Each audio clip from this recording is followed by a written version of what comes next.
చాలా important topic, need of the hour అనమాట. ఖచ్చితంగా దీని గురించి మాట్లాడుకోవాల్సిన అవసరం ఎంతైనా ఉంది. విపరీతం అయిపోయినాయి ఈ హార్ట్ స్ట్రోకులు. వయసుతో సంబంధం లేకుండా, జెండర్తో సంబంధం లేకుండా, చిన్న పెద్ద తేడా లేకుండా అందరికీ విపరీతంగా వచ్చేస్తున్నాయి గుండె జబ్బులు. వాళ్ళు సంకేతాలు ఇచ్చే శరీరం వాటిని గమనించి అప్రమత్తం కాకపోతే ముప్పు. ఇప్పుడు విషయం ఏంటంటే అండి, బాడీ ఖచ్చితంగా ప్రతి అంశం గురించి కూడా మనకి ఇండికేషన్ ఇస్తుంది.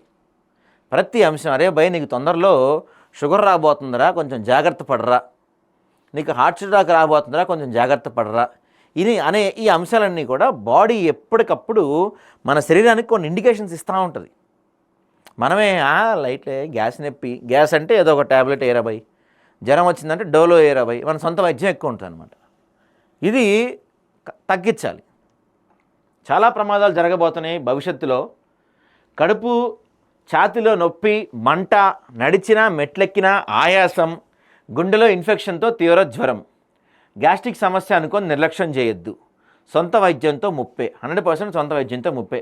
సొంత వైద్యం అంటే మీ సొంత వైద్యం కాదు. దాంతోపాటుగా ఈ మధ్యకాలంలో ఏమైపోయిందంటే, ఏదన్నా చిన్నది రావటం ఆలస్యం చాట్ జీపీటీని అడుగుతున్నారు చాలామంది. చాట్ జీపీటీ ఆ ట్రీట్మెంట్ వరస్ట్ ట్రీట్మెంట్. అంటే అది సిస్టమ్, అదే చెప్పింది, అది దాన్ని నమ్ముకుంటే అటేక